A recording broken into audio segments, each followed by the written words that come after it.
Good evening po sa inyong lahat. Unang-una po pala, marami pong salamat sa itong tula namin ito, inaalay namin sa mga Pilipino na nauuto pa rin ng ating gobyerno hanggang sa ngayon. Kaya ang tanong, Filipino, mga kababayan ko, malaya ba tayo? Titulo ng piyesa ko, Isla.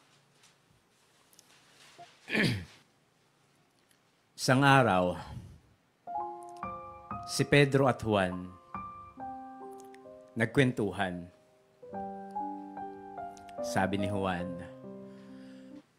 Pedro, saan mo nakuha yung gintong singsing sa daliri mo? Sa kamalig. Papaano mabubuhay ang magbubukid? Tumalikod lang siya, sabay sabi ng sakana o saka na. At nag-umpisang magbungkal ng lupa si Juan. Napatingin siya sa pugad habang ang inakay ay umiiyak. Hindi niya na mapapakain ng palay. Ibebenta na lang ba ang baka? O baka maghihintay na lang ng ulan dito sa tinatawag nilang isla?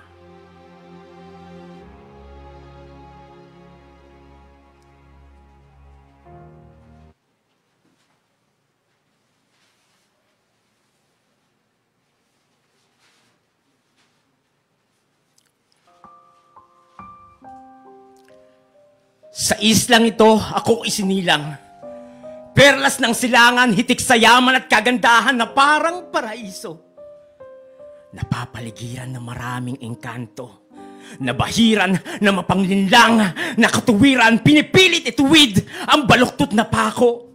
Gamit ang martilyong dikahoy na makailang beses ang pagpugpok upang ibaon ang baluktot na pamamaraan at ipilit ipagtakpan ang mga kabulaanan ng mga buwaya.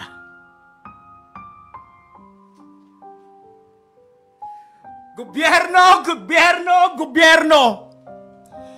Ito ba ang grupo ng makapangyarihang tao? Mga liderado na edukado, nirerespeto, kaban-kabanan sa kaban ng bayan na dapat kang kabahan dahil pinangangatawanan at tapos pararangalan. Idolo ko yan. Kaya, ikulong niyang si Berto na nagnakaw ng isang paketeng gatas na kung tutuusin, latak lang sa katas ng kataas-taasang kagalang-galangang pinagnakawang lipunan. Kasunod ng pananahimik. Baka kasi manlaban.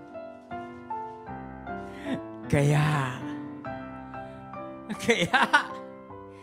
hinabi ang labi ng mga labi, kapalit ng buhay ng mga buhay. Sino nga ba ang may hawak ng susi ng karapatan para sa katarungan? Lalawayan na lang ba ang mga tiyan ng mga nagugutom at sasabihing, puwera usog, huwag kang magwawalis sa gabi. Itinataboy mo ang swerte, inipon sa gabinete, minalas tuloy kami!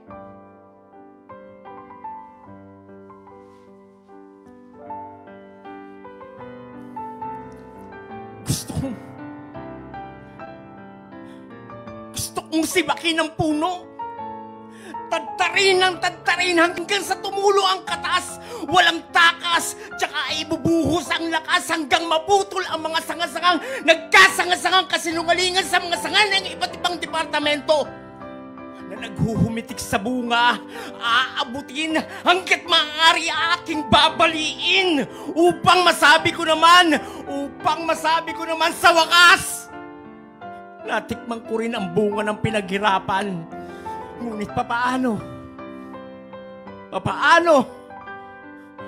kung mabubulot ang kasakiman kung ang korupsyon ay nakurap, tinabunan ng lupa na ang kapitalista ang nagsilbing pataba? Papaano? Sa dakong sinilangan, iniwanan ang pagmulat ng haring araw. Sinalubong ang nagwawalang alon para maitawid sa kahirapan upang mapunan ang sisidlan dahil ninakaw na ang perlas ng silangan. At isa na namang sarswela ang pinalabas sa entablado. Delegado ang nagpalakpakan. Walang nakasaksing si Juan. Binalita ang walang katuturan. Ginawa na namang mangmang ang buong sambayanan. Kailan kaya matatapos ang digmaan?